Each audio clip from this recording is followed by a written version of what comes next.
السلام عليكم معكم المهندس حملة مسعود صاحب مكتب الدراسات pour vous présenter une étude d'une structure métallique sur robot, la version 2. La version 2, nous avons utilisé les normes Eurocode pour le calcul de la structure et le calcul des assemblages. Et nous avons étudié également la norme NERGEVAN 99 version 2013 manuellement. On vous rappelle que la version 1, nous avons étudié la même structure, mais avec les normes CM66, NERGEVAN 65. Et le but, c'est de faire une comparaison entre les deux versions. Aujourd'hui, c'est la partie 16, le chapitre 11, vérification du flambement des contreventements. On va voir les contreventements verticaux et les contreventements horizontaux. Et on va commencer tout de suite par les contreventements verticaux. Les contreventements verticaux, donc il faut essayer de respecter l'angle que fait le contreventement avec le poteau à 45 degrés. Donc pour notre projet, nous avons une hauteur de 3 mètres, un pas de 4 mètres, l'angle est proche de 45 degrés, donc on va opter pour ce type de contreventement. Si jamais vous avez une hauteur plus importante, par exemple ici 6 mètres, et nous gardons le même pas, donc on ne peut pas assurer l'angle ici à 45 degrés si je fais un contreventement directement ici. Donc ici s'impose deux croix de contreventement comme représente ce schéma. Le contreventement peut être assuré également par des jarrets du côté de l'empont.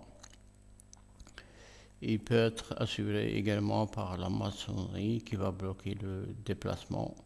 Et enfin, une section composée, on peut ajouter une section composée. Ça, nous avons la section du poteau plus une section ici en T. Et ce qu'on peut dire également pour l'assemblage se fait généralement de cette manière. Donc vous avez le contreventement directement lié aux deux poteaux par des goussets et des boulons. Par contre, le deuxième, le croisement, il y a un contreventement discontinu. Il faut le couper ici et l'assembler par un gousset.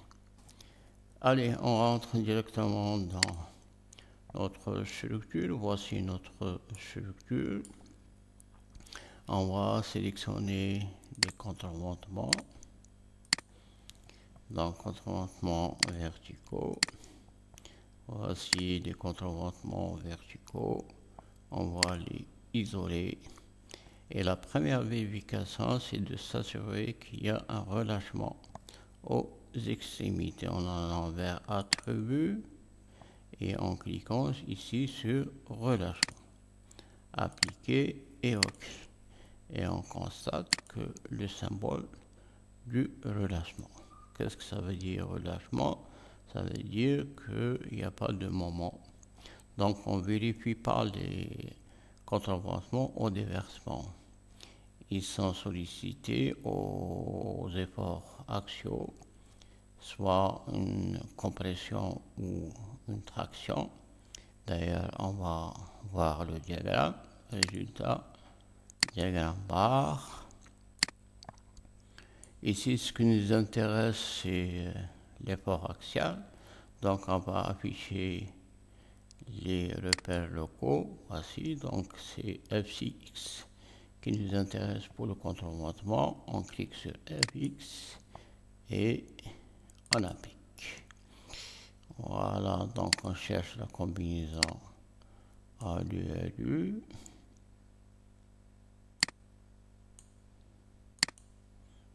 Voilà. Et là, pour le diagramme, paramètres, vous avez le choix entre différencier les signes vous avez différents signes ici, ou bien des couleurs différentes, soit en compression ou en traction. Donc on constate ici que notre contreventement il est sollicité à la compression, donc il y a un flambement, et à la traction, donc le comportement du contreventement à la traction ne pose pas de problème. Donc on va s'intéresser au phénomène de flambement pour le contreventement.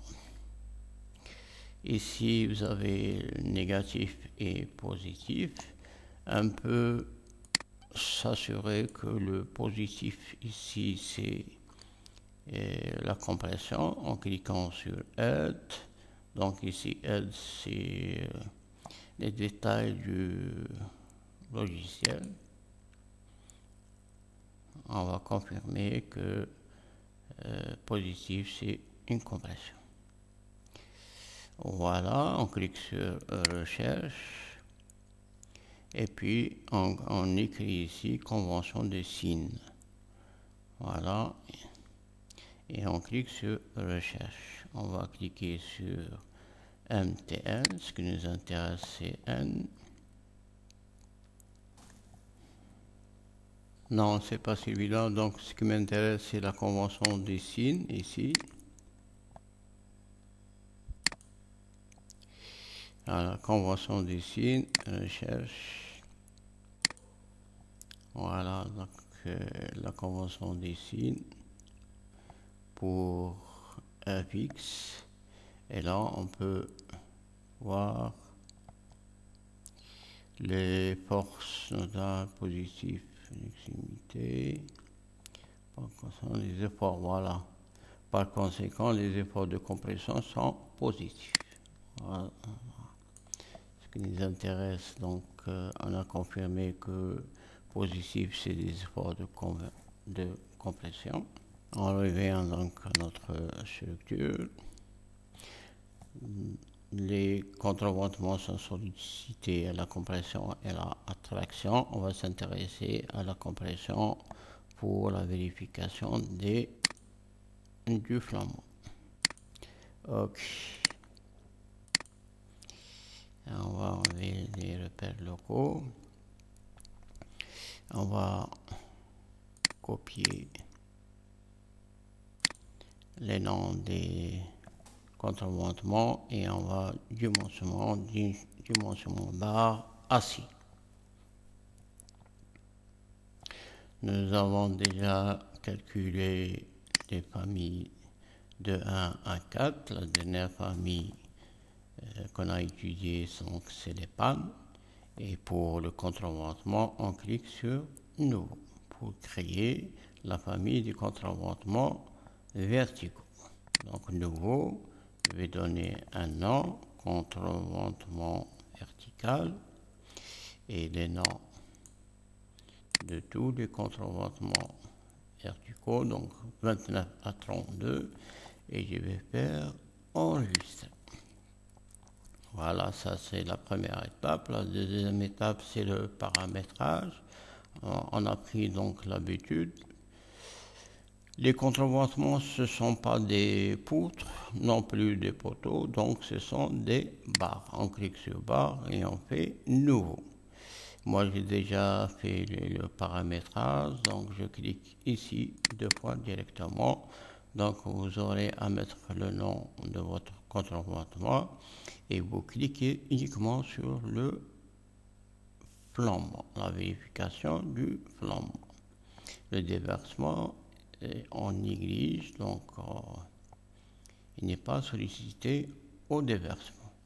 Pour la longueur de flambement, donc il est articulé aux 2 extrémités, donc on va prendre la longueur totale, le coefficient 1, dans les 2 sens, sens Y et sens Z. On fait enregistrer et fermer. On confirme avec une application du paramétrage qu'on vient d'effectuer. On fait appliquer obligatoirement. Fermé.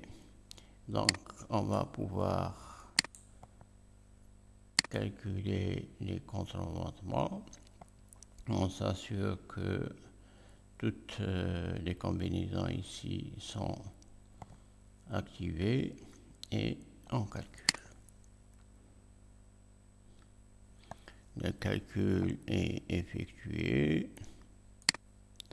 Donc ici, on constate que le ratio est faible, à part l'élément 30 et 32.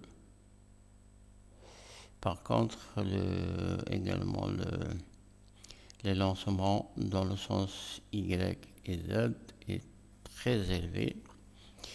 Donc c'est pour ça que le robot nous donne un signe jaune ici. C'est pour dire que le lancement n'est pas passé. Ici le ratio c'est bon, mais le lancement n'est pas passé. On clique pour avoir plus de détails. Alors le déversement n'est pas activé, donc X. Et là la longueur du plombement, donc c'est bon, c'est la longueur totale. Et il a pris en considération qu'il y a deux articulations, deux extrémités. Par contre, ici, le lambda de 330,89 n'est pas vérifié. Tout le reste est vérifié. On va faire une petite démonstration pour cela. Donc, lambda, donc souvenez-vous de ce chiffre, 330,89. Et on va faire une petite démonstration. Lambda dans le sens Y ou le sens Z. Donc c'est la même chose parce que nous avons des cornières à L égale. Donc est égal à la longueur de plombement qui est égal à 5 mètres sur le rayon de giration. Donc ici nous avons déjà la longueur 5 mètres, donc 500 cm. Je vais tout faire en centimètres. Voilà, sur I, et I est égal à la racine carrée de moment d'inertie sur la surface. Et notre contreventement verticaux, donc c'est des cornières à L égale de 50 par 5.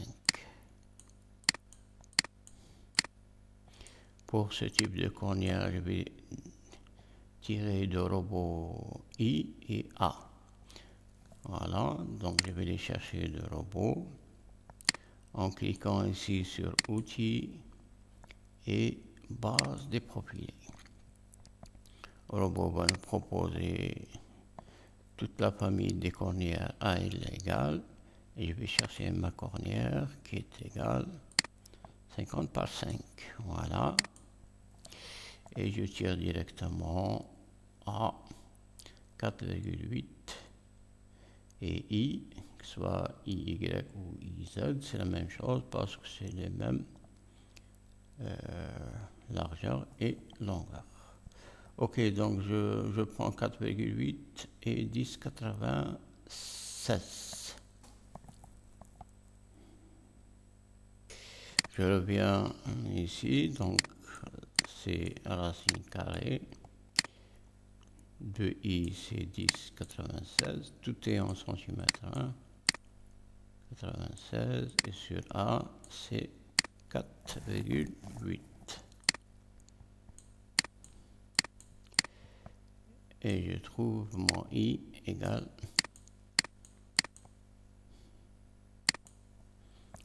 alors 10,96 divisé par 4,8 égale et racine carrée. Donc on est à 1,51. 1,51 et quelques. Donc notre lambda est égal à 500 divisé par 1,51. 500 divisé par 1,51, on retrouve le même lambda de robot. 331,12.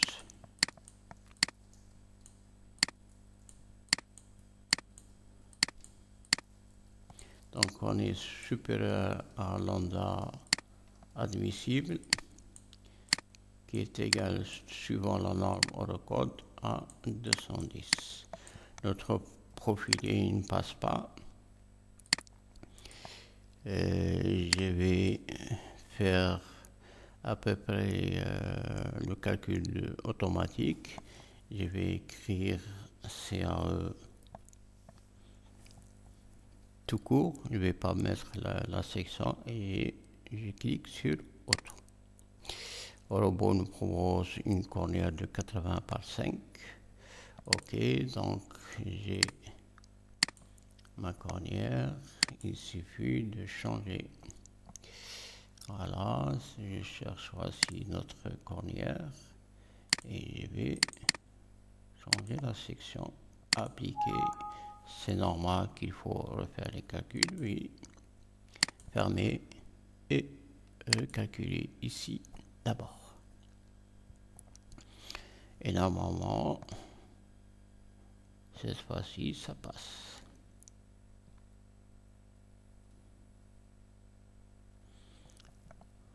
Ok, donc je fais le calcul et c'est bon.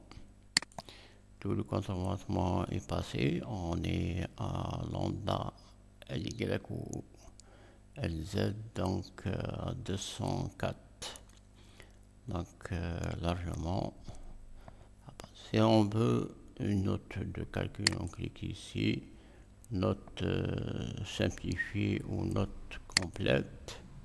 Ok, vous avez la note complète avec tous les paramètres. Voici la note de calcul complète.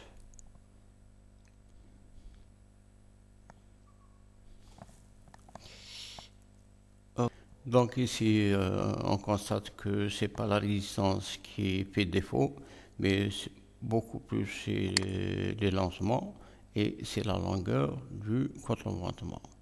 Plus la longueur du contreventement est importante, plus vous avez des soucis.